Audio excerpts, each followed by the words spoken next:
Hello, everybody. I'm your host, Henry Galliett, and welcome back to the Bring On the Entertainment podcast. I have a special guest with me today. I've actually wanted to have this guy on for quite a long time, and finally I got him. Mr. Amal, how we doing, buddy? I'm doing good. My name's ANMOL'S Bajpai. I went to high school for a while with Henry. Yeah. I was a few years older than him, but yeah, man, it's really nice to be on your podcast. I'm glad you've got this thing going. It's really cool. Yeah, man. I do this every couple of months because, I'm always so busy with like film projects. I said, hey, I want to have a place to talk about movies, and actually, I was actually on Andy Signore's and Burnett's shows a couple weeks ago. That was pretty fun. I was like a guest, but I wasn't like, oh my god, Henry Galliott's there. Nobody knows who I am, but yeah. Anyway, that was pretty fun. But yeah, I have my own podcast. Do it every couple of months here, and I'm really excited to have you on, man, because you just graduated film school, and before we get into the topics, do you want to promote something? Because I know you have something on the horizon this summer that you want to talk about. Oh yeah, I mean it's not necessarily promotion, but I'm working on a short film this summer. I just graduated out of USC, go Trojans, and I'm working on a project that I've had in the back of my mind for a while, and kind of finally making it a reality. And so, just crewing up right now, I'm auditioning, working with the DP and everything. So it's pretty exciting, and I should probably have it out by early fall. So Yeah. that's good. I'm looking forward to that. And I know you're working on a few projects too, right? Yeah, I actually am. I'm trying to shoot one of them by the end of August. One of them is going to be released by the end of August. I'm shooting another one next week. I'm actually in Port Townsend right now. I'm actually like in my apartment, like sort of like working on that right now. I'm just been location scouting and stuff like that. I have another one for a script I wrote in New York. That's in some stage of development. I don't know if it's shooting or not, but it's something there. But you just gotta keep putting stuff out, producing content. I mean, even if it's bad, you can still learn from like your mistakes and make your stuff better. That's what I've always learned from a filmmaking perspective. And as a producer and a writer director myself, I know like the whole thing. Like especially like, for my first short film, like I learned so many like big lessons about like especially a big one was sort of like loyalty because like I had this like I paid this guy 250 to like I made the dumbest decision like paying him up front and he didn't show up, so that was like Mm. really that was a miscalculation on my part, but it was I learned from that, and the short turned out good. Did you see Mr. Gold? Like I think I sent it around every round of the webs, I, I but I don't think you sent it to me. I'd love to see it. I think I yeah, saw like a teaser for yeah. like a doodle thing that you were working on. Was that the same Yeah, thing? yeah. No, it's a different one. It's kind of the Mr. Gold is a riff on reboot culture. Oh, It's that's really cool. funny. It's pretty funny. I mean, it sounds funny. I mean, reboot culture as it is, it's kind It's of pretty fucking funny. pretty ridiculous. I mean, it's the business, but anyway. Yeah. Uh, yeah. Do you actually have a name for your short film as of late? Like, what would you know what it's called? Well, of Yeah, course you. I don't want to talk about it too much, but the title of it right now is "Speak to Me," Mhm. and it's pulled from the story is pulled from my own immigrant experiences in America and my family history, as well as the topics and things I've personally experienced, such as mental illness in family and physical deterioration that happens as you get older. And so it's definitely a personal project of mine, and I'm really excited to get to make something because I've made a few things in the past, but get to make something that I think in many ways represents a lot of myself, and it feels like right from my heart. So I should be done with that, not too far into the future, and I'll put it up and probably take it to festivals and take it to grad school because I'm hopefully I'm trying to see if I can do graduate film school. So it's Nice. partially to take festivals and get my foot in the door, but also to apply to grad school. Oh, dude, that's like a badass plan, man. That sounds pretty damn good. I would say try the Film Connection program thing, which I'm gonna probably do like next summer. Like it's a really good course where you sort of work with professionals. You try to make 3 short films, and they sort of like help you like learn the ropes of the film industry, and you get connections into the film industry for that. That's something I'm doing. But yeah, hey, that sounds like a pretty badass plan, man. That sounds pretty badass. Thanks. Yeah. I hope you succeed, man. I hope you succeed. I hope you do too. I think like everyone, you know, it's such a crazy kind of like Yeah. a world to do stuff in. But you know, every person I meet that is, you know, genuinely such a great person, or is Uh, a, you know, most people I actually meet working in the industry are really nice people, especially yeah. our age. They're Yeah. just, you know, they want to make connections. Oh yeah. And the only thing I feel, you know, after I talk to them is like I genuinely hope they, you know, you guys make it and you guys are successful. And I have that for every person that, you know, does their job, and you know, is kind and definitely Yeah. doesn't take advantage of other people. And so I hope you make it too, man.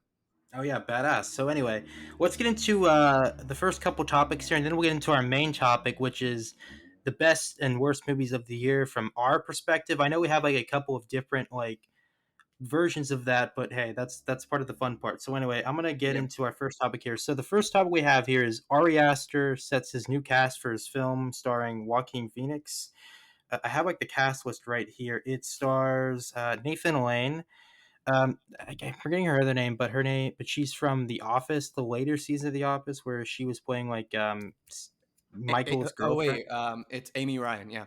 Yeah, Amy Ryan, Yeah. Patty Lupone, and Kylie Rogers. So yeah, and the name of the film is called Disappointment Boulevard. It's sort of like an industrial revolution movie about a greedy businessman. I'm not sure if it's like a horror movie, but I'm like very intrigued, man, because I am a huge fan of like Ari Aster is one of my favorite directors of the modern age. I know people tend to think that there isn't a lot of those, but in reality, there's like so many good like indie auteurs out there that are like thriving in the film industry right now, and Ari Aster is one of them.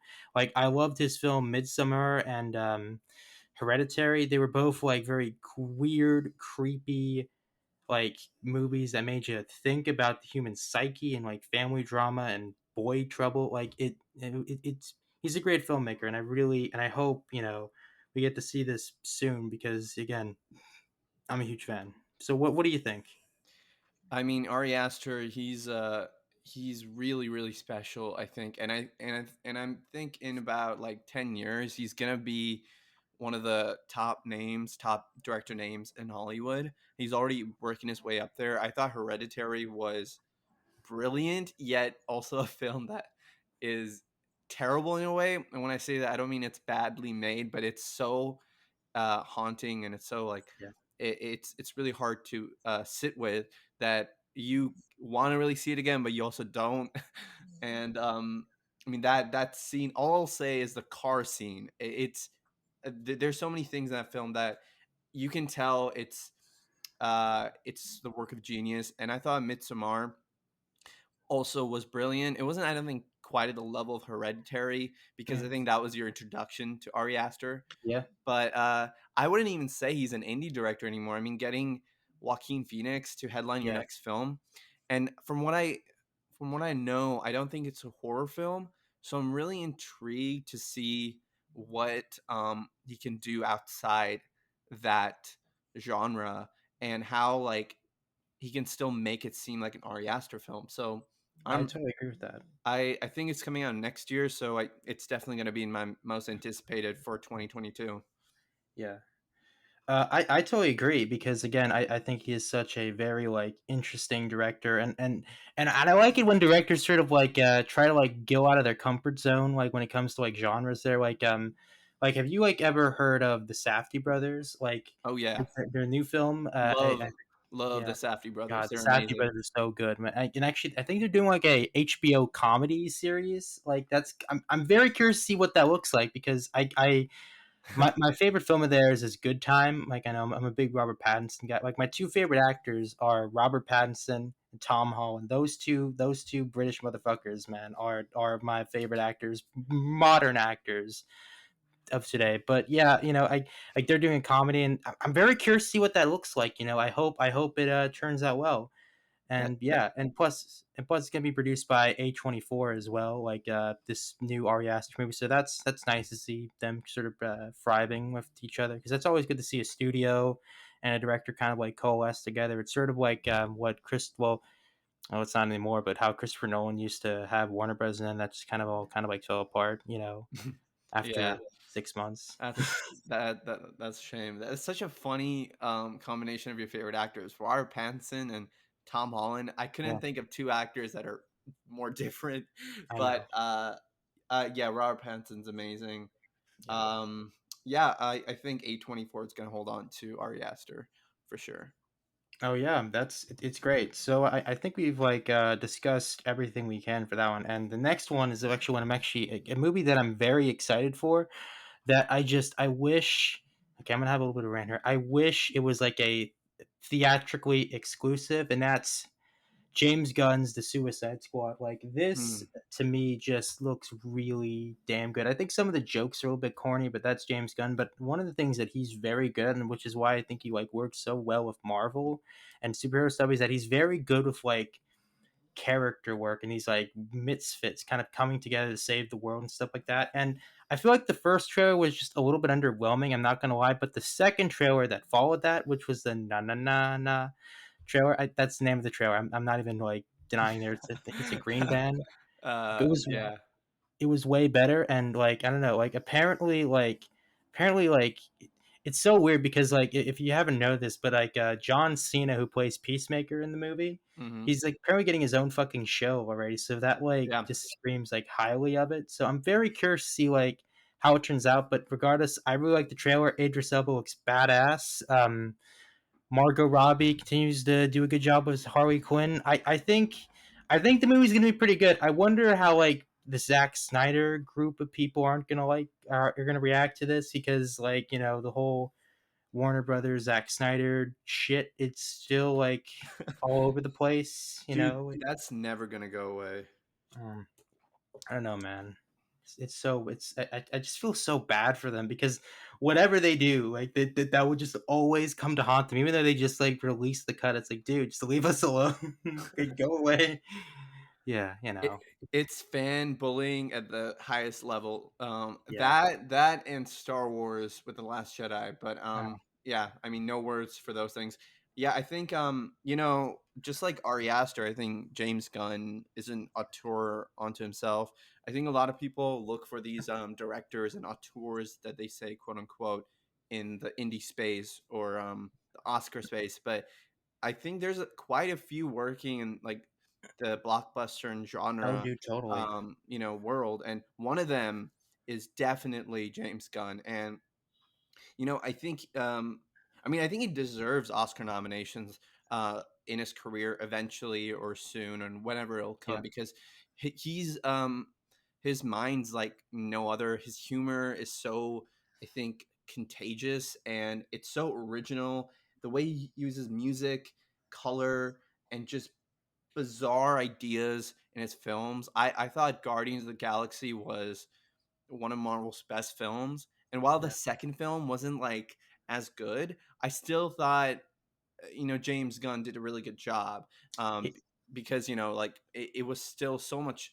It had so much heart, and so with an R-rated comic book movie, I wonder how much heart this movie's gonna have. I think the like from the trailers at least, Idris Elba's character and I think that rat catcher character, they seem to Mhm. have I think more of an emotional Yeah, relationship. I think that will be at the heart of the movie, and yeah. I'm just excited to see who lives, who dies. I think there's gonna be two teams, one in the beginning and one for the most of the film. And I think the one in the beginning, the one you see with the lineup in front of the American Pete flag, Davidson. I think they're all dead. I Oh think yeah. Captain Boomerang, all those guys like Pete Davidson, I think they're gonna come in for the first 10-15 minutes and they're gonna die horrifically, and it's gonna be amazing. And that's how you're gonna get the title credits, and it's gonna be awesome. Oh yeah, dude. I totally agree with you. And I gotta say, here's a hot take here. Here, first hot take of the podcast. I actually like Guardians of the Galaxy Volume 2 way more than Volume 1. I Hmm. know that's like a hot take, but it's just to me, the whole concept of fatherhood in that movie is so strong to me and so like resonates with me. And plus, the movie looks so fucking gorgeous. Like, again, I love Marvel movies, but sometimes they have like this concrete grayness to them that kind of just sucks out some of the life out of it. But again, I'll get into the Marvel stuff later because I have a lot to say about Phase Four. But yeah, the movie looks very good. Like again, I really hope that Warner Brothers like just makes it just a theatrical film exclusively because I feel like putting it on HBO Max and fucking in theaters just kind of contradicts it, and people will just say, oh fuck, this movie can is on streaming, and people will probably not like it as much because it was more designed to be on the big screen Oh yeah, for for sure. first viewing, because again, like the movie, it's and so it has like a very like IMAX wide shot camera movement. It's sort of up close there. You're sort of into the action there, and it would be kind of a shame to put it on, a fucking laptop or a flat screen TV. It just doesn't work as well Yeah. as much. But that's just me. I'm a fucking film snob. I know what I'm doing. I know what I'm doing here. But yeah, I hope it turns out good. I really think DC's gonna do pretty good. They have a pretty good slate coming up. They have like the Batman, the Flash, Aquaman 2, and they got a lot of cool auteur directors working on that. And I think they're gonna be pretty good. I just wish people could just like forget about this whole Zack Snyder thing and just move the fuck on. Like, okay, the guy's gonna like make $1 billion for Netflix. Chillax. He's not going home starving. Like, chillax, y'all. Just Yeah, I mean, yeah, like just to, I guess, like put a last, like, guess thought on this. I mean, I think what's interesting to me is it's not like I hate DC or anything. In fact, I think I grew up with DC more than Marvel, and particularly the animated shows when I was young, and the Dark Knight trilogy. But um, I'm not really excited for anything coming from them outside of the Suicide Squad and the Batman, because I think those two seem more disconnected from everything else they're doing. And I think in some way, in my head at least, excitement, um, it just got too tainted with everything that happened and all their, I think, more mediocre films. I'm just not interested in their main DCEU, fair but enough. uh, I think they're on the right track. Honestly, I watched Zack Snyder's Justice League, and I thought it was pretty good. I mean, I thought the last hour was great, and the whole film was really good. But uh, I just feel like they need to just let their directors do their own things and just make Yeah. good movies. Yeah. I kind of think it's kind of a balance of both because when you're like running a studio, yeah, you need to have some director control, but you got to like balance that of sort of like fitting the right directors for the right projects, and they kind of had a issue with that sometimes. I feel like it was like a huge mistake to let Zack Snyder be like the main front of it, to be honest with you. But I'll get into that into like my best and worst films of the year. But yeah, it's the Suicide Squad trailer and the whole DC thing. It looks a little bit more optimistic than it was a couple years ago. But in a way, I feel like Justice League made them want to take more risks again, and so Yeah. like that's why you get films like Shazam, Birds of Prey, and Aquaman, or Joker. And look, you may not like one or two or even all of those films, but at least you can say they are all different from each other, and they're starting to like kind of like have their own identities outside of that. And I had problems with Wonder Woman 1984, but I still find it a fascinating piece of superhero cinema. Like, I'm very fascinated by it. It's a very interesting case study for me, at least. Yeah, I have to be honest. I haven't seen them, and I actually loved Man of Steel. Yeah, I thought it was brilliant, but everything after that, it wasn't terrible, but it was just, I think it's weird when you put any director the head of a, basically a planner or studio. You need a producer like a Kevin Feige to do that, or else everything just feels disjointed. yeah, I totally agree with that. So anyway, let's get on to the other topic here. So Damien Chazelle's next movie, Babylon, which is one I am so freaking excited about. And in the casting with Brad Pitt, Margot Robbie, it was originally going to be Emma Stone, but it was due to like scheduling conflicts, so they got Margot Robbie. So it's the Once Upon a Time in Hollywood reunion, baby. And Yes. yeah, and so they've gotten a bunch of new cast members. I think they're shooting this week. They got Toby Maguire, Olivia Wilde, who did this great little movie a couple years ago called Booksmart. Phenomenal little movie, just really great. Shitty place where they put it to release it, but it was a great little movie. And there's a couple others. in there as well. I'm not really sure of the names there, but yeah, it's a stacked cast, and this one looks pretty good. It's about Hollywood before the after post silent era, where they're starting to go in the talkies or like movies that had like dialogue in them, and it's it sounds pretty damn good. And also Mm. Spike Jones in the cast, and it's gonna be a fucking phenomenal movie. I'm really excited for it. You know, Yeah, what's with Spike Jones? Like he just pops up as these like cameo characters in random movies, and I'm like, wait a second, that's Spike Jones, the yeah. amazing director. He's like in Wolf of Wall Street as this random, I think, like owner of this this one agency that Leo's character works in, and he's just so funny when he shows up on screen. But Oh yeah. Damien Chazelle, yeah, I mean, this guy, I think he's on his way to become, I'm not saying he's going to become the greatest of all time, but I think he's on his way to being like contention of the greatest directors of all time by the end of his career if he keeps going at the level he's going Yeah. at. I A mean, classic Hollywood director. yeah, Like, for sure. I mean, Whiplash, La La Land, First Man, which I think is very underrated. It deserves so much more love, but I think all those films to be your first three films is it's kind of insane. So this film, I think he's taking more time with it, and it seems it's not like La La Land esque, but it has to do with Hollywood, and oh it seems yeah, like an epic. And I'm a huge Brad Pitt fan. I love Margot Robbie and all the casting choices. I think it's gonna be. Um, I mean, I hate to like have such high expectations, but it it's could okay. be one of the very best movies of that year.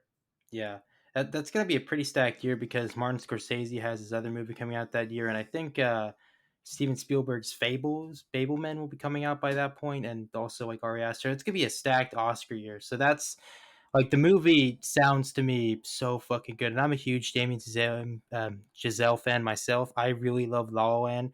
Whiplash is one of those movies that it's so brilliant, and like you were saying before, it's so hard to fucking watch because I relate so heavily because I know fucking teachers like that I've especially we went to ICS, we know people like that are just so fucking crazy that it's like how are you like in this profession and you haven't like gotten fired or gotten punched in the face yet. But it was so those two movies are so good. I think under First Man is good. I feel like it's a little bit slow there, but Ryan Gosling gives a pretty good performance, and the cinematography and the direction is both pretty good. I just feel like the pacing gets a little bit off in the middle, but that's just my opinion. I still think it's a pretty solid movie overall. Like that's the true sign of a good director when your like worst movie is still better than like other people's better movies. You know what I mean? Like I feel like a great example of this would be like Christopher Nolan's Tenet. Like I feel like I mean I feel like somebody like Nolan has kind of lost his way a little bit. I know this is like off topic, but Tenet to me was just a huge disappointment. It was just Really? it's sort of like David Lean like all over again, where he sort of like let Hmm. his whole thing kind of just go over there. But that's just my opinion. I maybe have bad taste in movies, so hey, whatever. What do I know? But it's cool. But yeah, Damien Chazelle. I'm pretty excited for this one. Is it coming out October, December? It probably doesn't have released date yet, but yeah, I it could think be I really think solid. it's December 2022, Oof, like yeah, right at like after Christmas. So yeah. yeah, I mean yeah, I'm excited for that one. That one's definitely gonna be at the top of my list. Yeah, it's gonna be really good. Do you have anything else to say about it? Or actually, wait. Oh yeah, we should talk about Toby Maguire making a comeback, my man. Like that's crazy. Toby Maguire. Like I never really thought of him as like the best actor, but I still thought of him as like a pretty solid, working class actor. I thought he was like Hmm. pretty good in The Great Gatsby. And the Spider-Man stuff, he was pretty good. And I feel like the first one he had a hard time like getting into the character, but the second and third one I actually kind of bought a little more. And he's a pretty good actor overall. Did you know he was actually in like fucking Boss Baby? Like, did you know that? I think that was like No, that no, that's a part of movies I'm just so unplugged with. you but just you can't be there. but I'm pretty sure he's also a producer on the film. So Yeah, if I'm not wrong, but producer of yeah, Boss Baby. no, Oh, no, no, no. I mean on oh, Babylon, if I'm not wrong. okay. Oh, yeah. All right. But I think I mean like I'm not the biggest Tobey Maguire fan, but hey, it's cool. Everyone likes a comeback, so yeah. Yeah, he's also going to be in a very. I know something that I'm not going to tell anybody else, but except in this podcast, that he has a very very big role by the end of the year. I'm pretty sure you know what it is, but if you're not, I'll save the surprise for you. All right? Yeah, Mm-hmm. you probably don't know what it is, do you? No, no, no. I mean, like, I think I've heard the rumors, but I'm not sure if I actually really buy into it. Oh, actually, I know a source. My buddy. I'm not gonna mention his name here, but Hmm. it's totally happening. It's totally happening. Y- I'm not sure how I feel about it, just because it Yeah, just sounds kind of sounds kind of fan servicey. um. Which, I'll just have to see it like done before I like. I know a lot of people are excited to see that happen. I just I want to like see it like in live action format to see if it's gonna work. yeah, I'm not that excited for that movie just yet. yeah, I agree. And again, that kind of leads us to our next main topic, which is the Shang Chi trailer. Which I gotta say, man, dude, can I just say this up front? Well, I actually fucking adore Marvel's Phase Four much more than like the previous phases to me, because one of the things that I've really liked the Marvel movies up to like Infinity War and Endgame, but I feel like they've all been part of a puzzle piece and not their own individual films at parts. But now they all just seem like they can be their own things. Like WandaVision can be this crazy sitcom thing. It doesn't have to connect to like one project, not like a bunch of them. And Falcon and Winter Soldier is, even if it has a couple of pacing problems, I still think is a really fucking good political spy drama that actually like a buddy cop movie that clicks into its identity very well. And dude, Loki to me, man, is like probably one of the most surprising, one of the biggest surprises of Phase Four that I've had, because it's so fucking good and it's so deep in like how Loki is Loki, and like the creative teams behind all of them have been really good. Like I there's this like weird thing where Marvel doesn't use showrunners; they use head writers, and they kind of like are a team of like the directors there, and you can kind of see both the directors and the head writers sort of coming together to make this like these really high quality shows. And I really liked all three of them. I can't think of a single one out of the four projects that have come out. I count Spider-Man Far From Home as like Phase Four. Like, I'm sorry, that's not Phase Three. It's Phase Four. Feige, you're not fooling me, guy. All right. Like, I really like that one. It's yeah, it's been really good. I'm gonna go see Black Widow tomorrow for an early press screening there. So I've heard pretty okay things about it. I don't need it to like connect to like a bunch of different things. It just has to be its own thing, and just kind of like live in the world there. That's, for me at least, what I've been really liking. And this Shang Chi trailer, man, it's really been pretty good. It's not as good as the first trailer, but I still really like the trailer. It's really good. This is probably going to be a big surprise along with the Eternals. I think those two are going to like really surprise people. I really hope so, because I think we should expect more risks from like our big Tedpole film franchise, and I'll get into some of my thoughts on some of the franchises this year. But yeah, what do you think of the Shang Chi trailer, my man? I thought it was better actually than the first trailer. I liked the first trailer. I really liked this trailer. I don't love either of them, to be honest with you. Um, just to be upfront, I've seen all of WandaVision. I was watching it as it was airing, and I loved it. I thought the last episode.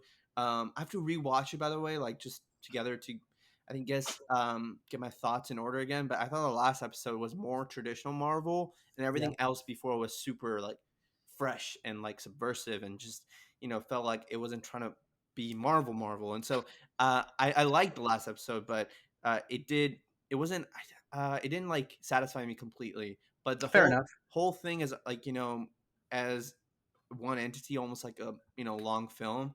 I thought it was definitely in the upper tier of Marvel, and it was really good. I haven't seen Falcon and I haven't seen Loki yet. I've just been really busy Fair enough. working and you know making things, so I haven't gotten to those. And really, every weekend I'm trying to just binge it all and catch up.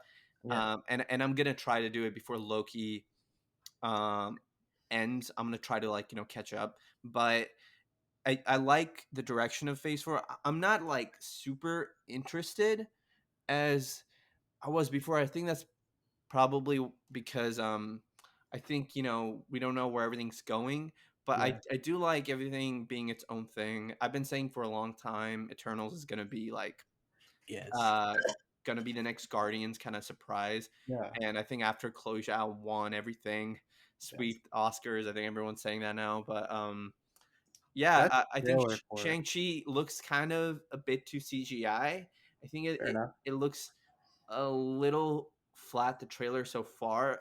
I don't love the design of the rings, but I think it's gonna be really good because Destin Daniel Cretton, I think is the Creedon, direct. yeah. Yeah, the director's name. I think he's quite good. And whenever Marvel tries to strike out and do something that's first in terms of introducing a hero of a different ethnicity or trying a different type of formula, I think that they've done a really good job. I thought Captain Marvel was a good movie, but it wasn't one of their stronger ones. But I think Shang Chi makes me think more of Black Panther Oh than yeah, totally. Captain Marvel or anything like that. So hopefully it's gonna be really good. Um, Yeah. I'll definitely Speaking see of it. speaking of the trailer there was actually like a couple of cool Easter eggs at the end where they're sort of like at that like cage match there. There was actually like Abomination from the Yeah, Incredible Hulk fighting Wong. dude. That was Oh like my really gosh. cool. That was Like so fucking cool. Abomination is so jacked in like this trailer. I love Yeah. how like all the way back then he was kind of on the same level as Hulk, but now he would destroy Hulk. Yeah, I totally agree. Yeah, but speaking about Phase Four again, like one of the things that I've really loved about it so far is how, again, I'm repeating myself again, but I love how they've sort of like been more character focused. Like I feel like Spider-Man: Far From Home to me is a great example, and Falcon Winter Soldier are both like shows and movies about legacy, like who these characters are in a world where like their main hero mentors are gone, and I love how they kind of like talk about that and sort of like form them into the characters like Falcon and Spider-Man to become the people they need to be. That's what really like jazzed me about both of those shows. And like WandaVision and Loki are kind of like doing different things, crazy genre tropes Hmm. there. Like it's I'm really impressed by that. I don't mean to be a shill or anything, but man, I'm pretty stoked about what they've been doing so far. It just to me has been Artisan's Kiss. I mean, the multiverse, I'm getting a little bit worried about. Like, but Hmm. again, Sam Raimi, like doing Doctor Strange and Multiverse Oh, Madness. isn't Yeah, that great? Sam Raimi like yeah, doing that film. I yeah, and mean, yeah, it's he's gonna be awesome. awesome. Yeah. Like, no offense to Scott Derrickson, but I feel like Scott Derrickson was kind of a little bit pedestrian with like the first Doctor Strange. It just played it a little bit by the numbers. I don't think Marvel has a true formula. I think it's more of like a set of values where they put their main characters first, and the villain stuff kind of doesn't always work out there. But yeah, I think Sam Raimi directing Doctor Strange, Chloe Zhao doing the Eternals, and John Watts like doing Fantastic Four. I'm like, yeah, I'm in. I'm in. I And mean, like people give a lot of shit to Marvel for like their villains, especially I think earlier on. But I mean, in their defense, they're kind of smart about it because they knew that they're making not just a film at a time, but they really are. I mean, they say that, but they really need to make sure you're not just bought in for this film, but the other films are going to follow in this sub franchise and then the larger franchise. So they needed to focus on heroes for us to come back to films like Avengers yeah, or other things, because if you don't, if you like the villains more than the heroes,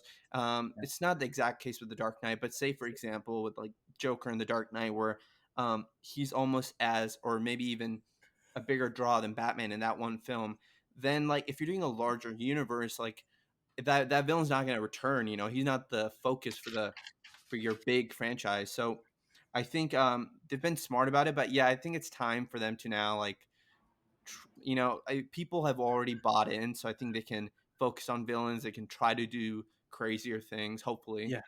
Oh yeah, dude, totally. I'm pretty bought into it, man. But yeah, anyway, we're done gushing about Marvel for now at least. Let's go into our fifth topic, and it kind of goes into another topic, which is the 20th anniversary of one of I think Spielberg's most underrated movies of all time.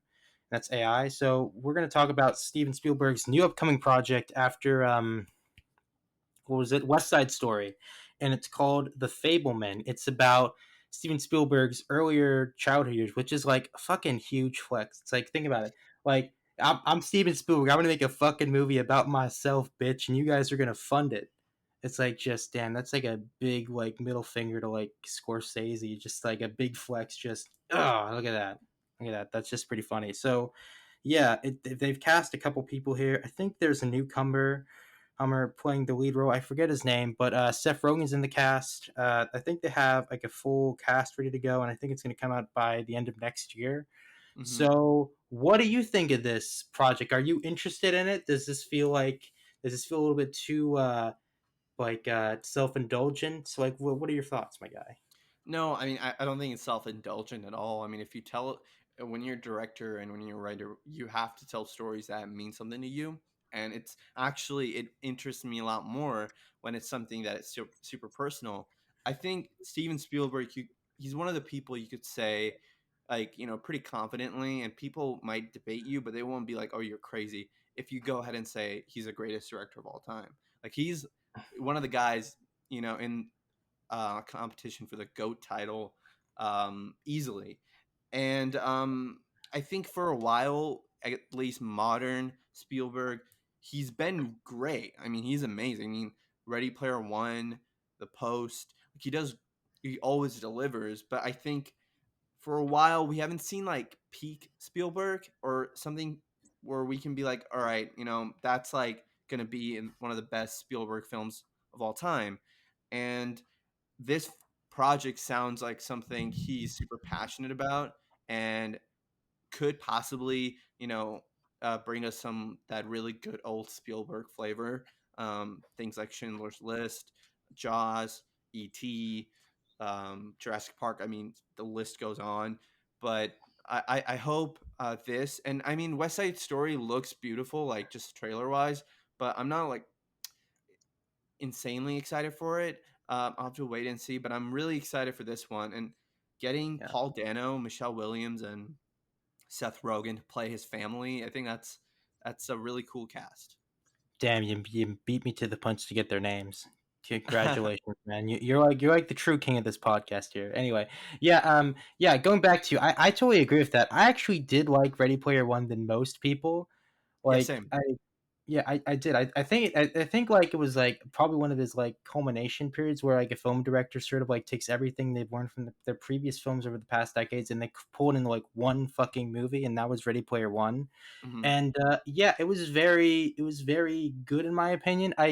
I feel like it's not as good as like other drama stuff like Bridge of Spies or The Post. It was still pretty good, but this to me feels like this is his ultimate Spielberg like Yeah. movie that I think probably this will be like his last movie. I don't like, where do you go from there after that? You just like fucking like flex so much. You're just like, I damn, don't here it is. know.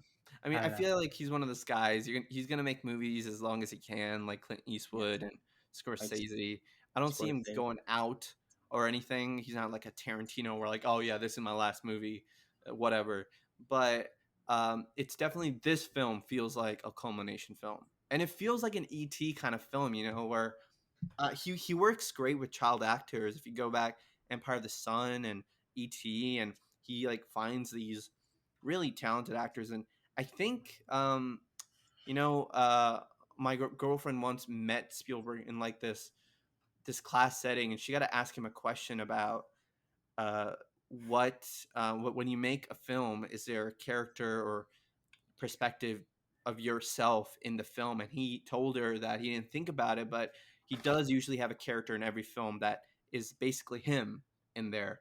And like, so in ET could be that little kid, and in this Yeah, film it's clearly going to be this kid in this this, family that's supposed yeah, to be him. And so I think that's really powerful. yeah. Can I just say your girlfriend's like really badass? It's like she's like helped pitch Taika Waititi. She's like done everything I wanted to do. Like until I'm 30, like till like I'm 40. Like just like, can we just give her like a round of applause if you're listening? You're awesome. You're Yeah, awesome, yeah, woman. Come she's on. definitely she also just graduated, so Jeez. she's a worker, she does a lot of stuff. Damn, that's really great. I'm Yeah. I'm now gonna die inside because I don't know. I'm just damn. I'm so jealous, but that's really cool. That's Yeah. really cool. Anyway, sorry to get off topic here. So, speaking of Spielberg, this is actually this week.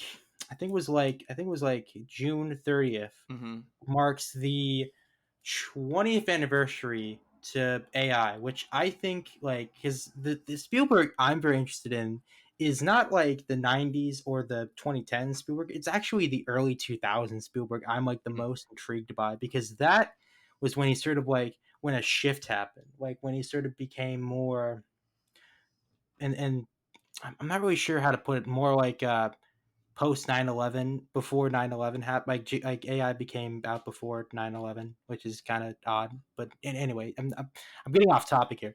But yeah, well, it's sort of more like paranoia science thriller type of things, like Minority Report and AI. And AI was like the first of that kind, War of the Worlds, which I find Mhm. really disturbing. Like that movie to me, I saw that movie when I was like 10. I was like, oh shit, like just wow, it was so Yeah. crazy. But yeah, AI to me is such a fucking golden masterpiece. And it was actually, the story behind it was that Kubrick was going to direct it at first, but then he died, and then Spielberg said, hey, Mhm. I should take this up because it's my friend's work, and he didn't change a single thing from the script. Like the script, like a lot of people said the ending doesn't work, and they thought it was Spielberg, but actually the ending was Kubrick's, where he sort of goes, spoiler alert, into like the dream world of his mother and stuff like that. It's really fucking depressing, and I loved it. It was so gorgeous, and Jude Law plays the prostobot, I think, and yeah, it was great.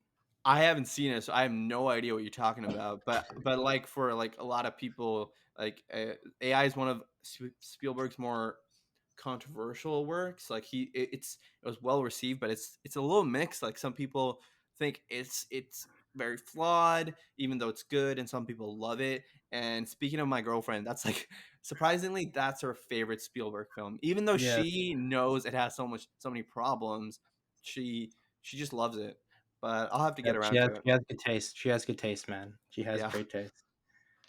You picked a very good one. Anyway, yeah, just to me, I love that movie, and man, it's 20 years. It makes you feel like really old. It's like shit. Like man, I like Yeah. God. I don't know. I'm just really, Hmm. yeah. It's depressing, but it also is also like damn. I hope it stands the test of time, and I hope The Fableman is a great fucking movie, because man, that would be really cool just to go like on a high note, just another flex, like boom, there we go. Anyway, all right, so let's get into our main topic here. So so I'm gonna let you go first here. So it's halfway through the year, Hmm. 2021. I know there's actually been a lot of movies that have come out, but they've all been on streaming and in theaters. And I got three lists of stuff that I have here. I have like 40 movies I've seen so far this year, and I comprise them Wow. in the list there. I know. I try to be busy, like when I'm trying to watch a lot of movies, I try to like get a good variety of stuff. But yeah. Yeah. Anyway, I'm just gonna let you go first on your best movies, because I know you don't watch bad movies, and hey, I Well, envy you. wait. I mean, like, I'm not pretentious or anything, but I'm not like, I'm envious of you. I don't make money off reviewing movies or anything. So I don't go out of my way to watch every single thing that comes out. I'll watch things that I'm interested in or I think that look good. And if things I'm unsure about, I'll check. I don't read reviews because I don't like really reading other people's opinions first. But if I'm unsure about watching a movie, I'll like just glance at the Rotten Tomato score just to see if it's like worth it. But because I'm busy and it's hard to get to everything. So I've got a best list. I don't have a worst list just because um, I don't really have a lot of bad movies to talk about, and I have a most anticipated list for the rest of the year. Fair And enough. So, yeah. and the best list, it doesn't include the first 2 months of the year, which were kind of like movies supposed to come out of last year and were included for the Oscars. Mhm. So films like Minari and Nomadland, they were like I think my top two films of last year. Though they're not in this list, but they're amazing. So I have like just a few films that I want to plug. First of all, this movie I saw on Netflix. It was an animated movie. It was made by Sony, but they sold it to Netflix. It's called Mitchell's versus the Machines. I thought it was really good and quite unique. It's by the people who produced Spider Verse, so it's got that flavor of like super kind of like almost modern humor and uh super like frenetic energy. It moves super fast, and I thought it was a quite fresh animation style. It felt like 2D meets 3D at the same time. Like the backgrounds felt like painted, and the characters felt 3D, but it was so different than Pixar and Disney and what you usually see. So I really liked it, and it had a pretty good emotional story in the middle. And another movie, and this one's kind of recent, In the Heights. I Yes. I thought In the Heights was great. Um, Really great musical. John Chu kind of makes another good movie. I thought the songs were amazing. Um, they weren't like super. I think like they don't stay with me. I'm not singing them or anything, but it was a really like cool film. And like as you're watching it, like the DP and director are definitely doing so many cool visual things. They're trying uh interesting ways to show the story, and you can tell like they're not just it's not like uh just being run of the mill. It's a special film, definitely made by people that really care. So if you can, I would go watch that in the theaters because that's really good. Hmm. And my favorite film, I'm only going to talk about three. So my favorite film so far of the year is A Quiet Place Part 2. Oh, that's a good choice, man. That's Dude, really good. dude, it's so amazing. I mean, I loved A Quiet Place, um, but this film, it's different in the sense that the first film I thought was, um, it's very contained. It might be like a better film in terms of just telling a complete story of this family and being restricted just to this one family in one location.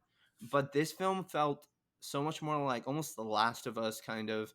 It's more about world building and pushing the boundaries and human morality. Like if the first movie is about like what would you do for your own family, this one's kind of almost about um, what would you do for a stranger or like people out there. Like is it worth saving other people? And it's so much like the young actress who plays the lead, Millicent Simmons. She plays the deaf daughter of from the first film. She's so good. And I love Killian Murphy whenever he pops up in anything. He's so good. And so his performance in this kind of made it almost my favorite film. And there's actually one more movie I just thought of. It's not uh, my number one, but I just watched it a few days ago. It's called Zola. Have you heard of it? I have not heard of it, but like now you're making me curious about what it is. It's A24, so I know a lot of people love A24 movies. It's it got it out in Sundance, I think, last year, and it's pretty. It's so bizarre. It's based on I didn't know about this, but it's based on these real tweets by this person named Zola on Twitter, and it's about this stripper who meets um, this I guess mysterious woman who's super like basically what you think of a trashy white girl like Yeah. performance. It's like that kind of character, and she's supposedly a stripper, and she kind of gets roped into this weekend where things kind of go wild, and she's pulled into this really kind of disgusting world. And I don't want to spoil it, so definitely go check it out. The ending was okay for me, but it's the director who made the film has got such a unique voice, and the humor is so um, it's so fresh.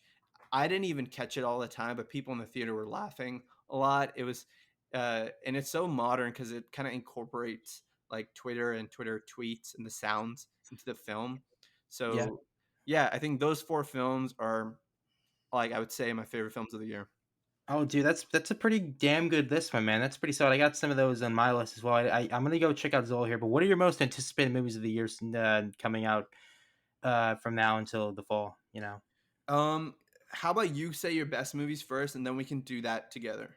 Oh, okay, all right. Because I got three lists here. So my best movies of the year are number 10, Plan B, directed by Natalie Morales. She was in Stuber. This movie is a coming of age comedy road trip movie. It's about these two girls trying to get the Plan B bill after sex, stuff like that. It's on Hulu. It's a nice, cute little movie. It's pretty fun there. It kind of goes against types and that. It's really nice. It's a fun little road trip movie. It's kind of reminded me of Booksmart, like a couple years back. But yeah, Mhm. it was kind of cute. Number 9, Luca. I liked Luca at first, but the more and more I thought about it, it's a Disney Pixar film. The more I loved it. It was so good. The animation to me worked very good. It was actually directed by a short film director from Pixar, I believe. He's from Yeah, Italia. it's director of La Luna.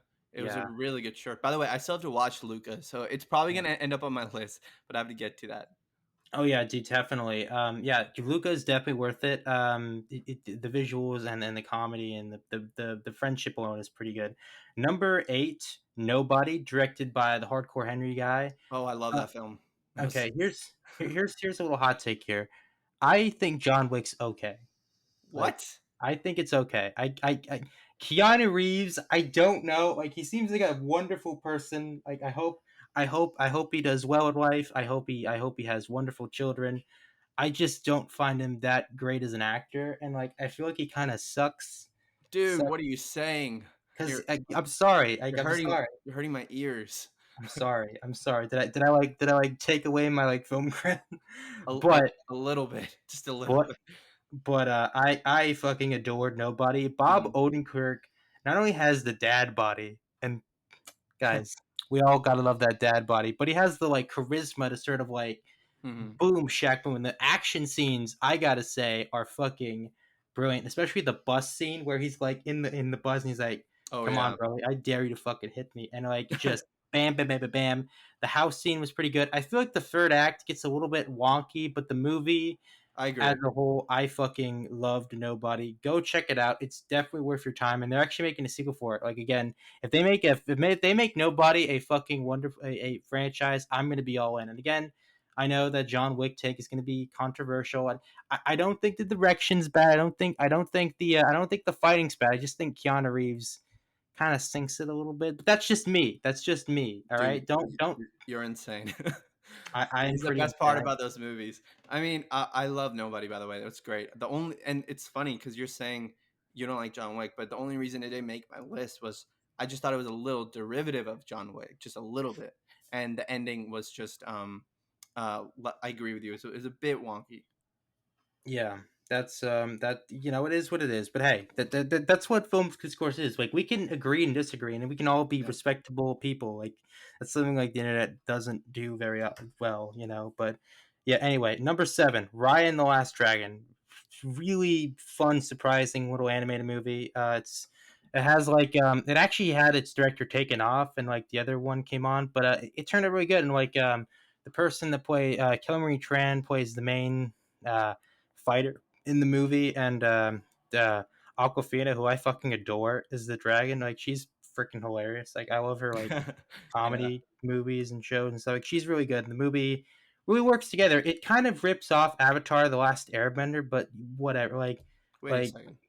Wait, how so? I'm just curious. I don't know. Like just like it has like the aesthetic of Avatar: The Last Airbender. I don't know. That's just me, but I still fucking adore the Okay. movie. I still adore the movie. It's okay. Don't worry. Don't worry. I'm okay. I'm clean. I'm clean.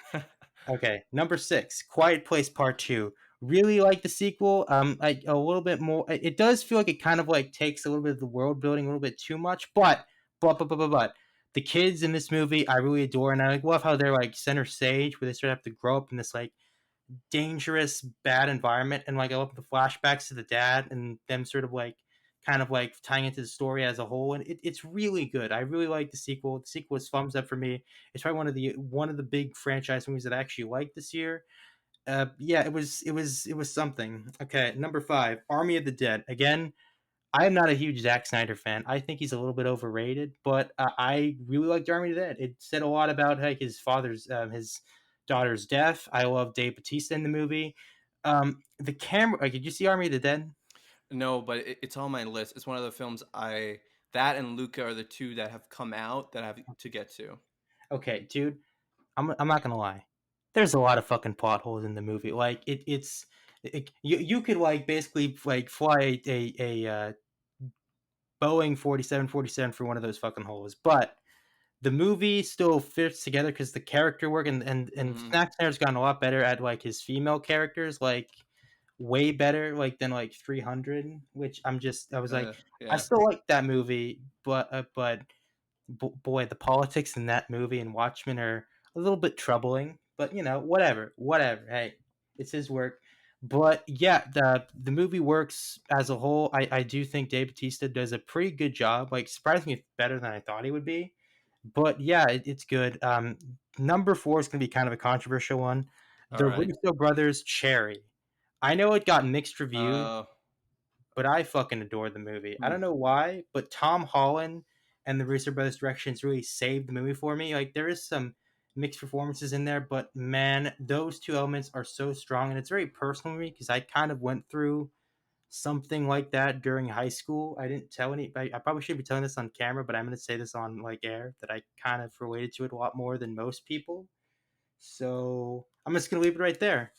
Yeah. And number three is the one that came out recently. It's Steven Soderbergh's No Sudden Move, starring Darren Cheadle and Benicio del Toro. Oh yeah. Phenomenal movie, so good. Again, Soderbergh, don't do fucking Oceans, whatever. Keep making original movies. Keep innovating, man. Did you see his other movie called Logan Lucky? No, but like I've been wanting to because I love Adam Driver so much. But Yeah, yeah, I didn't. No Sudden Move just came out like this weekend. Like I have to get to that. yeah. Do you have HBO Max? Yeah, yeah, yeah. So Oh, damn. I Okay.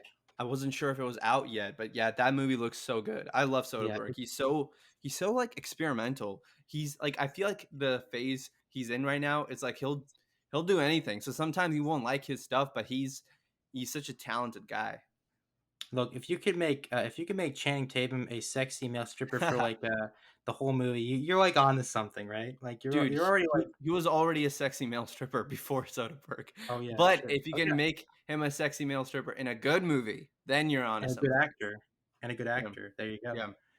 Yeah. Um, Okay, and the last two, here it is. I'm not sure if this counts as a movie, but Bo Burnham's Inside special is so, ooh. my God, it's so good. It's so good. It's like it's so hard hitting, but not mean. It's man, it's really good. Like my favorite song out of all of them is "That's How the World Works." It's pretty funny.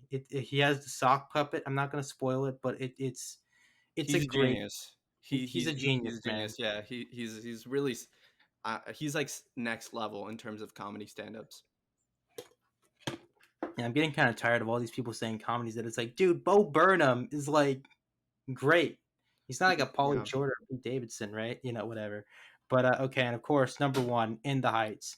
My God, this movie rocks so hard. Like, dude, Hmm. John M. Chu is becoming one of the top like tier like Hollywood directors right now of like Crazy Rich Asians and In the Heights. Just bam, it's so good. The music works, the casting works. Anthony Ramos is Yeah. a star maker in this movie. He without him in this movie, the movie wouldn't work at all. Like he really brought his A game to the movie, and also like Jimmy Schmitz, who I think is a good actor, but dude, he's like elevated so much. Again, it all like you're a good director when you can like elevate an okay actor to a great actor in a fucking movie of this scale, and it's so good.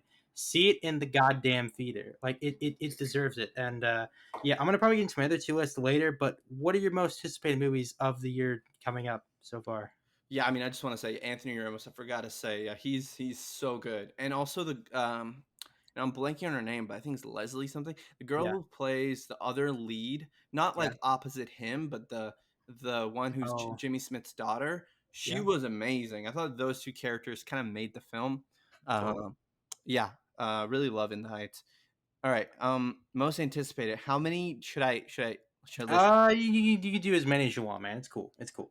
All right. I feel like we're gonna share a lot of these, so we can just discuss them as I go through them, if you Yeah, want. fair enough. All right. All right. I'll start. Some of these, a couple of these, they haven't locked in dates for this year, but they're probably coming out. I'll start at like number. I've got so many. I've got like 20 here, but Oh, jeez. I'll, Jeez. I'll just go through my 10. 10. There you go. 10. Make it 10. Let's go. Number 10, it's kind of low, but like it's just how I feel. But Eternals is my number 10. I think it's probably there's one other superhero movie in my list, but it's the only Marvel MCU film that's in my top 10 anticipated. Fair enough. Um, but I think I just really like Chloe Zhao. She's super cool, and she's so unique, and her voice on, you can tell like her like cinema language is so unique to her own films, and I'm really curious just from the trailer to see how that comes into play as an MCU film for Yeah, sure. can I just say something to all you like nerds out there saying like the Eternals looks fucking ugly? I'm like, dude, shut the fuck up. Like go watch one of Chloe Zhao's movies and you'll see it's a Chloe Zhao movie. It's so obvious. This is like one of the things of like I'm gonna go on a rant here that things that I hate about geek culture is that it sort of has this like small little like film scope and you don't really like appreciate the stuff that's like there and it's just it's really I don't know. I think it's gonna be really good, but yeah, continue on, my man. It's cool. I'm really surprised people think it looks bad. I mean, I thought it looked really cool. Just like stills from that trailer, like I mean, the lighting. It's so she's using so much natural lighting, so much backlighting, short side lighting. It just looks beautiful. So, I'm really excited for that. That's the only MCU film that makes my top 10, but Fair enough. I think it's gonna be one of the best. And maybe it gets a Best Picture nomination just because she's so good. Who Oh knows? yeah, totally. And Dude, number Scorsese's gonna be so pissed if that happens. He's gonna be like fucking livid. Scorsese, man. He's gonna be fucking. There's gonna be so many fucking articles, man. So many articles. I actually don't think he hates MCU stuff. I feel like if he sees a film that's from the MCU and he really likes it, um, like personally, I don't think he has like a hatred for the films. I just thought he thinks they're taking up too much theater space, which honestly they kind of are. Like it's really I hard. agree. It's really hard for independent filmmakers, um, you know, to make films that don't go to streaming and you're trying to just go to theaters when so much of it's being taken up by these Disney Franchise. blockbusters. So Yeah. I kind of understand where he's coming from. All Oh, right, I told you. I'm just giving him shit. It's cool. But anyway, continue on your list, my man. It's cool. number 9, I would say No Time to Die. I feel like this movie came out 5 years ago, but it's still not out. Yeah. Uh, it looks, I I'm not like the biggest James Bond fan, but I love the director, Cary, I think Fukunaga. Terry He Fukunaga. he directed the first season of True Detective, which it might just be like one of the best things ever. And he this film just looks super exciting, and being the final Daniel Craig film, I think it's gonna be more along the lines of Casino Royale and Skyfall than the other two, and I'm really excited. All right. That's pretty good. What is your other ones? Number 8 is a Suicide Squad. We already talked about that, We already talked so about it. I'm not gonna talk too much about it. It looks Yeah. really cool. Number 7 is Soggy Bottom. That's a film coming out this year by Paul Thomas Anderson. Oh Who's yeah. Isn't that like the French Dispatch? You mean? No. That's Wes Anderson. Oh Paul Jesus Christ! How did I not know that? My God, uh, I'm such a dumbass. PTA made things like There Will Be Blood, Oh yeah. Boogie Nights, The Master. He's like one of like the best directors, period. And so he's making this film. Don't know too much about it. I think it's a period film in the '70s with Bradley Cooper. So I'm excited. Number 6, oh, I'm super pumped for this. House of Gucci, by Ridley Scott. I'm mostly Ooh, really excited for this because it's Lady Gaga and Adam Driver. Like, I'm sold. It's about I think the Gucci, murder. Lady Gaga. Yeah, the murder of like I think the head Gucci founder or whatever by his wife, and I've seen set photos and it just looks super cool. Do you know about this? I do actually. I'm pretty excited for it, but all I'm gonna say is, dude, I hope not to be inappropriate, dude. There's gonna be so many like feed photos, dude, on the internet. Just stay off of Reddit. Stay off of Reddit for those. But All yeah, right. yeah, Um, yeah. It looks pretty good. Doesn't he have like two films coming out this year? Like, does he have like the Nights one starring Ben Affleck and Matt Damon and Gucci? Because damn, that'd be like a huge flex. Just yeah, he is, and I think they're like a week apart. Like, not even kidding. oh Uh, and damn. the other one also has Adam Driver, so I had to choose, but I think I feel better about this one being on the list. Um, Number 5 is The Green Knight Oh with yeah, Dev Patel and David eight. Gorey. Yep, looks that's definitely like one of the films that's like my kind of film. Like if I made something, it's like that's my kind of film. So Can I just say, David Gary is a really solid director, and he made this probably one of the better live action remakes of Disney, which was Pete's Dragon 2016. yeah. It's really fucking good. Like it's better than I thought it would be. It's really solid there. But yeah, I'm pretty excited for the Green Knight. All Okay. right, now we're really getting like really high up there. Number Okay. 4 is Last Night in Soho, uh, Oh, love that one. I'm so excited for that one. So pumped. by Edgar Wright, who just made Baby Driver, which kind of might be like, it might be like kind of boring to say, but that was really my entry point into Edgar Wright, and I love that film. Hmm. So I'm super excited for this, and I think it's like influenced by Repulsion, like a really Yeah. old Polanski film, which is a really good film. And so I'm really excited. Like it's gonna be about this girl kind of trapped in a city, and the trailer looks really cool. And Anya Taylor Joy and I think it's Thomasin McKenzie. They're really great actresses. So that's that looks really good. Number 3, I have Tragedy of Macbeth. That's gonna be directed by Joel Cohen, All right. one of the Cohen brothers, and it has Denzel Washington and Frances McDormand. So I mean, enough said. And it's Yeah. like a retelling of Shakespeare. Number 2, French Dispatch. Oh Um, yeah. Wes Anderson. I mean, it looks so good. I've been waiting forever for it. And Grand Budapest Hotel is one of my favorite films of all time. Agreed. It's just so Wes Anderson, but it's got such like heart to it. Like when I think about the film, it makes me emotional.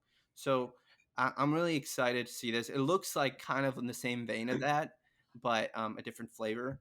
And I love his cast. He always Oh chooses yeah. great actors. Bill Murray and Owen Wilson always there. Yeah.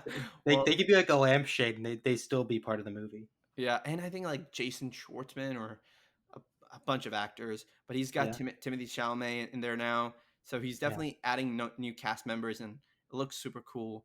And then Wait, my number one, I mean, it's kind of it's like everyone's number one. It's Dune. I I mean, knew it. Okay. I I'm not, knew it. I'm not gonna say much about it because everyone knows about it, but I mean, this is one of those films where I'm really nervous at this point because I've hyped it up too much that I'm in danger of being disappointed. But it's also one of those films where it actually could meet that expectation because it's Denis Villeneuve and the cast and the source material. Everything is just so amazing, and I forget the DP's name, but um Director of photography. Roger Egan's, I believe. I don't know. I no, could no, be like, it's not him this time, but he's really cool. He's doing the Batman too. So oh yeah, yeah, yeah, yeah. Okay. Can I just say the one thing about Dune? Again, it's one of those movies that I wish it had like a theatrically exclusive like window, not just like the HBO Max and yeah, it's I wish it had like that. But yeah, I'm looking forward to it. Like it's gonna be opening up with the Cannes Film Festival. Like no, I think it's opening in Venice. It's not opening in Venice. Cannes. That's right. Oh my god, I'm such a dumbass. Okay, Venice Film Yeah, Festival, in not the same. in September, and like there's rumblings, so it might actually be a theatrical exclusive, Yeah, and I hope it is because I think a movie like this, first, it needs to make a lot of money, and yeah, it needs agree. to reach people. And I think theaters are the best way to like actually make a wide impact.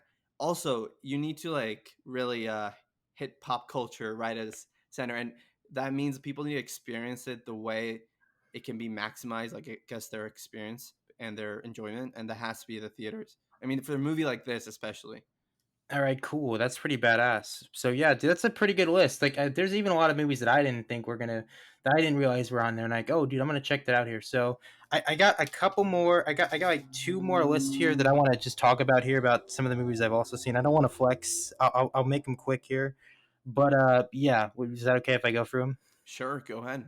Okay, so I'm gonna start with like the middling ones, movies that I don't know what to really think about them. I think they're good. I think they're kind of okay, good. I can't make heads or tails of them. So number 5 for me is Zack Snyder's Justice League. I think it's the first half is such a slog. Actually, not even the first half. The first third of the movie is such a goddamn slog. The second half, the second third picks up a little bit, and the third act is actually pretty damn good. But then there's like this weird other part of the movie where it just goes on and on. It's like, dude, you're not like the Lord of the Rings here, Return of the King. You just end the movie when the Flash is just running. Like, don't do this evil Superman crack. You're not gonna get it. You're not gonna get it. I mean, the Nightmare stuff I feel could have been taken out, but it's for the fans, and cool enough. If they like it, hey, I can't complain about that. That's just me. Got any thoughts about that or not? I thought it was actually really good. I mean, I don't think it's not flawless. It's definitely not like a conventional film because it's kind of like this extended. You have to like take the context into it, like the runtime and all these things. It's really kind of like in a weird way a magnum opus, kind of like a home release thing and has to be seen as that. I thought the beginning was really cool, like the way he did the credits. I mean, I just don't understand how they messed up. Like, how did they ended up with the Whedon cut from like if they had all this footage? Like, it just doesn't make sense to me. Yeah. Yeah, the last hour is great. It's definitely not for everyone. I mean, it's 4 hours long. Yeah. And again, I understand why people like it. Like again, if you love it, hey, all power to you. Don't listen to me. It's okay. It's okay. You can enjoy your Snyder cut. It's cool. Just don't ask for a sequel, please. So, I mean, honestly, I think it could be cool if he came back. Just because, like, it just seems like there's no connective tissue anymore in the DC whatever. So I wouldn't mind it if he did. Uh, it's funny because, like, back when he did BVS, I wasn't really for it too much. But now, having gone through this whole like freaking time, I wouldn't mind it. I'm not like one of the ones cheering it on, but whatever. Whatever happens, happens. you know what? You changed your mind. Actually, I wouldn't be opposed to it since it's not like in the same continuity. But anyway, I'm gonna get to the other ones here. Number four, Those Who Wish Me Dead. Just so fucking. I mean, there are parts of it I really like, but there's like Angelina Jolie does a good job, but the whole movie is so clunky. Like it's Hmm. really clunky, and the director is like a very acclaimed director. I'm not sure like his name here. I'm looking it up right here. Taylor Uh, Sheridan. Terry Sheridan, yeah, like he's made a lot of better movies, but this one is definitely his like fucking weakest one. And I just, I almost turned it off, but that was like 40 minutes left, and it's like okay, and when I turned off the credits, like, yeah, I'm not gonna watch the movie again. So it has good elements to it, but it's just kind of in there. Number two, Tomorrow War. I don't know, but this came out yesterday, and I'm still thinking about it because the time travel in the movie is bullshit. But Chris Pratt does a very good job in the movie. Like he's a great lead in the film, and J.K. Simmons does a good job as well. It's sort of like a kind of reminder of Independence Day and Men in Black. But then I realized, man, I now know why Hollywood doesn't make these types of movies anymore because they can get some of the logic can get kind of like clunkied into there, and it's directed by Chris McKay, who I think does an okay job. Like some of the action looks really good, but some of the action looks kind of poor. Like especially like at the beginning first action scene, there's some shots that look really good, but there's some shots like these like red smoke things that just look so horrendously bad in CG. So it just kind of like evens out for me for that one. And number one, do you have any thoughts about that or not? Um, I didn't see that, but Those Who Wish Me Dead, I saw it in a theater. I actually really, really enjoyed it. I mean, I was gonna kind of put it on my list at the bottom of my list when I was talking about it. I do think the ending could have been more satisfying, but I really like Taylor Sheridan's uh, I guess like his take on thrillers and neo westerns and Yeah. a lot of the performances I thought were really good. I mean, I can see your perspective of it being a bit clunky, but I like the characters and stuff. But it could have just gone, I think, harder, and it could have gone in deeper with the story for sure. Okay, and here's one that's going to be kind of very controversial. Godzilla versus Kong. Hmm. The thing about the MonsterVerse that I really love about it is that each installment up to that point has had an identity. Like Godzilla, original 2014 film has this like thriller vibe to it. King Kong has this sort of like 70s action adventure film theme to it, and man, people don't give Kong Skull Island enough credit that deserves. Like the casting in that movie is so spot on, and the action is so great. And I'm actually one of the few people that liked Godzilla King of the Monsters. I really like that movie. Hmm. I know it has its problems, but it's like a family drama mixed with like a monster movie, and I was like very pleased with the results of it. But yeah, Godzilla versus Kong just feels like a mishmash of both those things and doesn't really do a good job of exceeding either of them. And I think sometimes it gives a little more attention to Kong than like Godzilla Dude, himself. Kong is superior. He deserves more Yeah, attention. yeah, but then he like loses at the end though. It's like what the fuck? It's like it's weird. I don't Wait, know. It was just, but I do gotta say the last third is very good in the movie. So, and some of the actors are pretty good. I think Stellan Skarsgård does a good job in the movie. I just Alexander, Alexander. Oh my god, his I'm son. so It's his son. his Alexander Skarsgård does a great job in the movie and stuff like that. So there's elements in there I still like. So that's why I put it into the middle ground. And here's my bad list here. Okay, number one, Thunder Force, starring Mr. McCarthy. No big surprise there. America, the motion picture, which just came out yesterday. Hmm. Horrible movie. Very bad. Probably Bill Ward and Chris Miller's worst film they produced. It's really bad. Don't check it out. Number three, Little Things. Not very good, kind of bland. John David Washington does okay with what he's given, but the movie just flat out sucks, and it's just really boring there. Number four, Chaos Walking. Tom Holland. I'm sorry, buddy. You have one win, but you have one loss here. Please don't fuck up Spider Man. But man, Chaos Walking sucked. It really blew. There's a reason why this movie got delayed 2 years because man, it takes a certain type of lizard studio brain to make a movie this bad. Like it really does. Okay, number five, Woman in the Window. Embarrassing performance by Amy Adams, and the whole plot of the movie is just so stupid that I couldn't like I couldn't comprehend it. Number six, Without Remorse. John, like man, talk about wasting an actor, Michael B. Jordan, who's like really created a great career with Black Panther, with Black Panther and his other movies and Creed, Fruitvale Station. Like he's a phenomenal actor, and his other movie Just Mercy, like he's a great actor, but this movie is just so bland and so boring, and functions as a big problem with like a lot of studio movies today, where they're not really like make you full at the end, but yeah, it was bad. Okay, number seven, Mortal Kombat, absolute garbage. Don't watch it. Oh man, come on. That was I fun. honestly, I had fun with that. okay. You know what? Fine. That's fine by you. That's cool. If you liked it, that's cool. I feel like I don't know. It's kind of weird because Mortal Kombat didn't have Mortal Kombat in it, so it felt kind of weird about the whole thing, and like some of the action felt very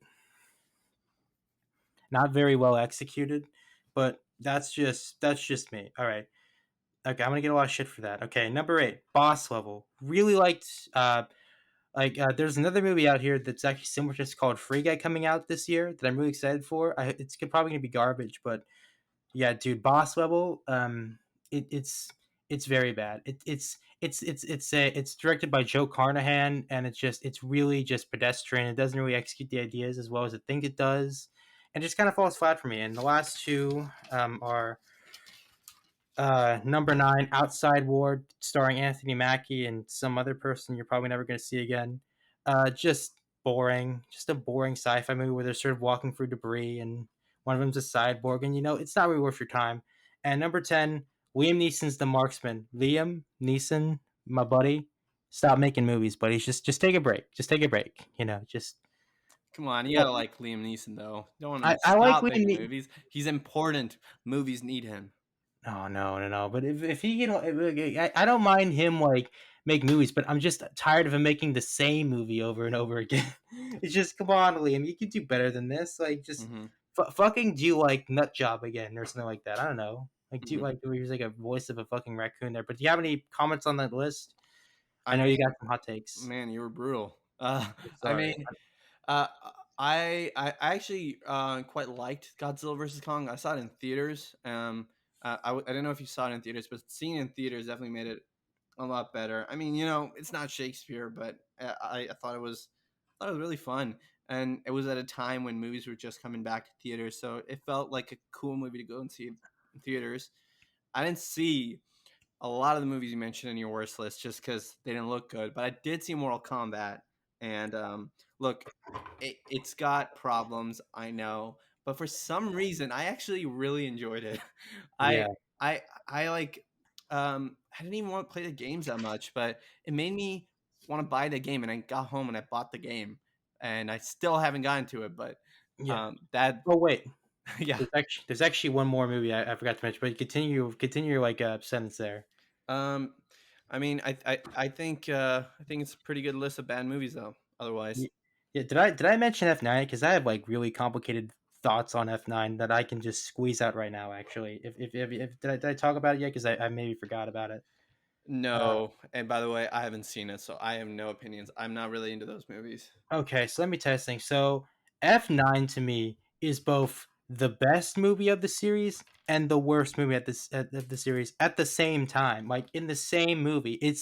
It's weird because it got Justin Lin back, but it's like doing all this like goofy bullshit that just kind of takes you out of it. But the weird thing is that the character stuff between John Cena's character and Vin Diesel stuff works very well. It's just in conflict with like all this other crazy stuff. Like they go to fucking space, Amal. Like they go to space Yeah, I've in a heard. fucking rocket jet. It's so stupid, but like I don't know.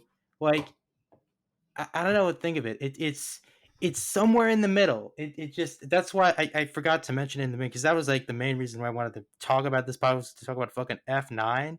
But I don't know. It was weird. It was a weird entry into the Fast Saga, so that's where I'm gonna put it into the middle there. It's a number three. Hmm. But yeah. Anyway, that's our I think they pretty much covers it. So that's our show, man. You holding up okay, my man? Yeah, thanks for having me on. Cool. So where can people find your work or for your link there? You can catch up with stuff I'm doing and my Instagram. Sometimes I'll post about it and my website and everything. So that'd be at Party Anmol. So that's party, and then my name is spelled ANMOL. And that's at Party Anmol, both at Twitter and Instagram. Yeah, totally. We should do this again sometime, man. You seem like a very knowledgeable person in film. Like, I hope we could do this again in a couple months. Mm, Hopefully. for sure. Thanks for having me on, man. This was Of fun. course. And you can find this fucking episode on Bring on Entertainment, YouTube.com. So yeah. Bye everybody. Hope you have a good one. Ciao. Goodbye.